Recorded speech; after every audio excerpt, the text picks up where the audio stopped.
Esta semana, o MPC em Foco vai falar sobre a atuação extraprocessual do Ministério Público de Contas. O nosso convidado é o procurador Pedro Barbosa Neto, titular da 2ª Procuradoria de Contas e vice-presidente da AMPICOM, Associação Nacional dos Ministérios Públicos de Contas.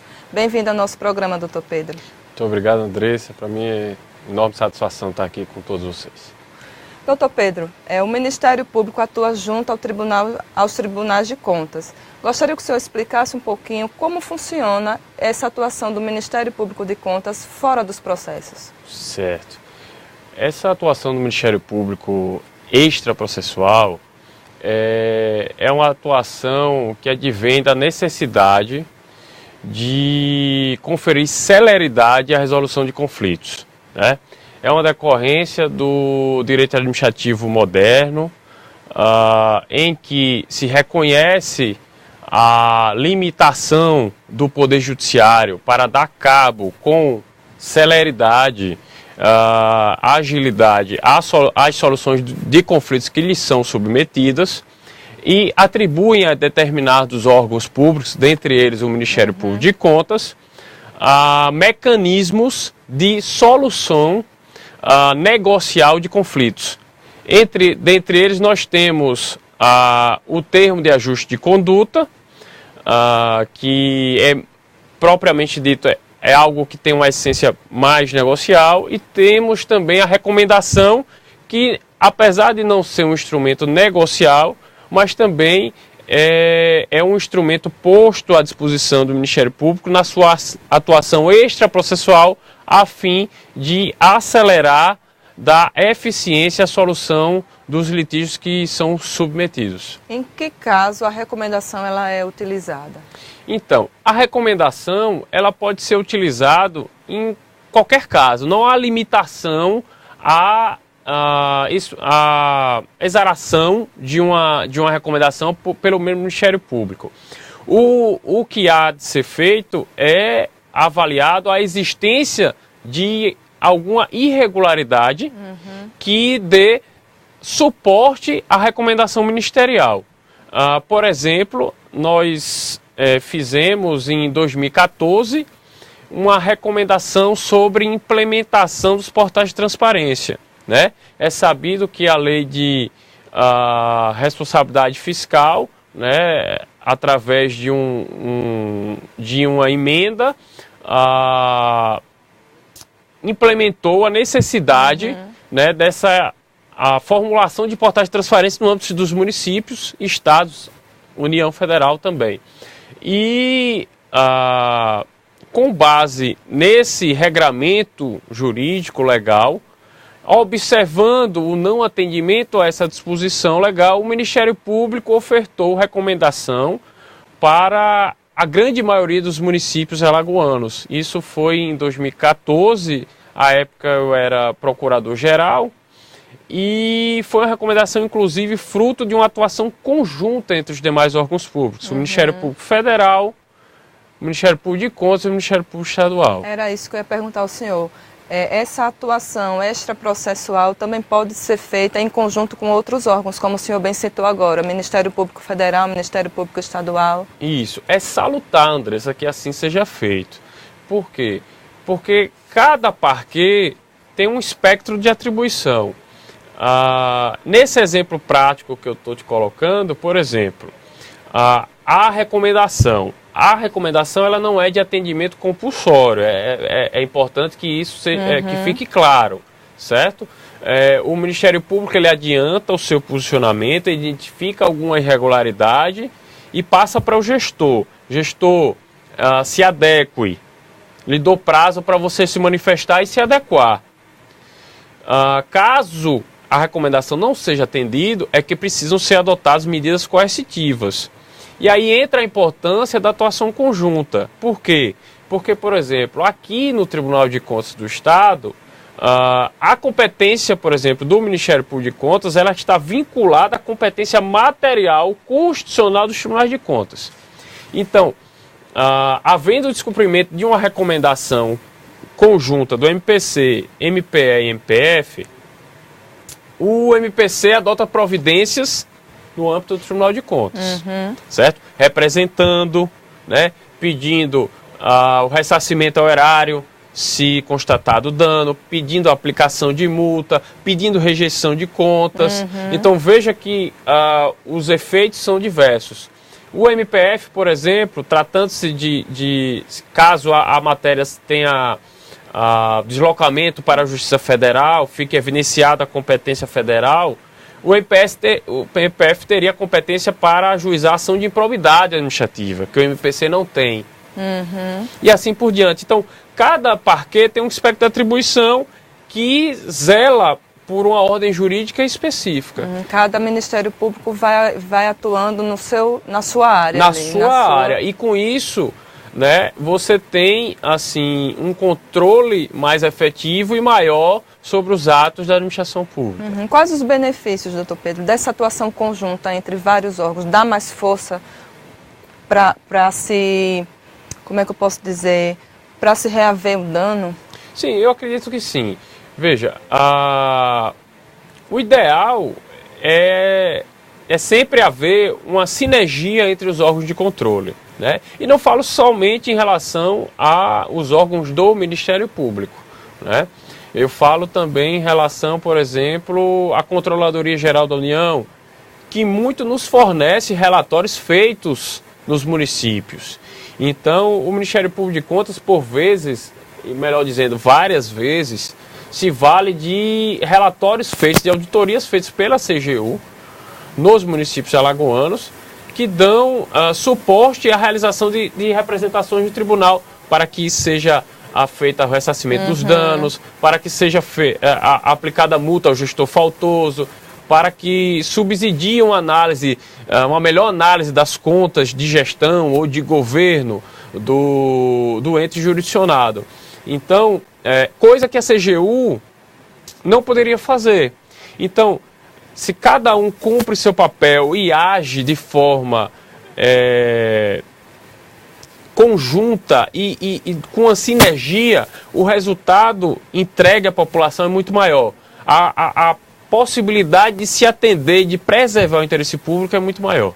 Cada um vai complementando o trabalho do outro, né? Complementando a atuação do outro. Perfeito. Doutor Pedro, o senhor falou agora há pouco da recomendação e do termo de ajustamento de conduta, né? Qual é a competência? Em quais casos são aplicados o termo de ajustamento de conduta? O senhor explicou da recomendação, eu queria que o senhor falasse um pouquinho agora sobre os TACs. Certo. Os TACs também são excelentes instrumentos de atuação extraprocessual do Ministério Público, né? Eles vêm ganhando muita força, decorrem, segundo os doutrinadores, da teoria dos poderes implícitos, quando a Constituição, no seu artigo 127, ela detalha as atribuições do Ministério Público e, dentre elas, afirma que compete ao Ministério Público zelar pelos direitos individuais, transindividuais, individuais homogêneos. Estaria aí, inclusive a Constituição, ela prevê que os poderes públicos respeitem esses direitos. E o Ministério Público deve zelar para que o poder público respeite esses direitos. Então, quando a Constituição prevê, nesse inciso, essa competência do Ministério Público, ela tem que dotar o Ministério Público dos meios necessários para que haja essa proteção. E um dos meios criados pela legislação infraconstitucional foi o termo de ajustamento de conduta, certo? Ele veio a aparecer pela primeira vez no nosso ordenamento jurídico de forma expressa no Estatuto da Criança e do Adolescente, né? E também no Código de Defesa do Consumidor, onde se incorporou a Lei de Ação Civil Pública. Houve uma alteração na Lei da Ação Civil Pública. E os TACs, eles consistem num ajuste entre as partes, entre o Ministério Público e entre o gestor. Eu falo aqui gestor porque estou atuando dentro da esfera de competência do Tribunal de Contas. Nada impede que o TAC seja firmado com um particular, se for firmado no âmbito do Ministério Público Estadual, por exemplo. Tanto as recomendações quanto os TACs, eles podem ser feitos o Ministério Público de Contas individualmente como em conjunto com outros órgãos. Perfeito, perfeito. Hoje, inclusive, no âmbito dos tribunais de contas, há uma mudança de nomenclatura. Utiliza-se mais a técnica de termo de ajustamento de gestão. E esse termo de ajustamento de gestão, ele inclusive foi incorporado a algumas leis orgânicas dos tribunais de contas. Tribunal de Contas de Minas Gerais, do Amazonas, do Goiás. Embora não haja a necessidade de assim estar previsto. Entendo eu que decorre da própria Constituição, de acordo com a teoria dos poderes implícitos, e também dos diplomas legais da Lei de Ação Civil Pública, do ECA e do Código de Defesa do Consumidor, que seriam seriam perfeitamente aplicados ao caso da atuação ministerial junto ao Tribunal de Contas. O termo de ajuste, voltando à sua essência, muito se discute se é um ato jurídico, se é um ato negocial. O fato é que ele é um ato bilateral, certo? Diferente da recomendação, que a recomendação é um ato unilateral, parte um entendimento do Ministério Público, certo? Um posicionamento ministerial junto ao gestor. No TAC, não. Gestor e Ministério Público sentam numa mesa e vão negociar o cumprimento de determinada obrigação de fazer, não fazer, obrigação de dar, por parte do poder público. Entender. A recomendação, o Ministério Público faz a recomendação, determina solicita o que deve ser feito. Exato. E o gestor deve cumprir. No caso do TAC, sentam os dois para ver firmar aquele acordo. Isso, perfeito. Só que com um detalhe, em ambos os casos, a recomendação não é de atendimento compulsório.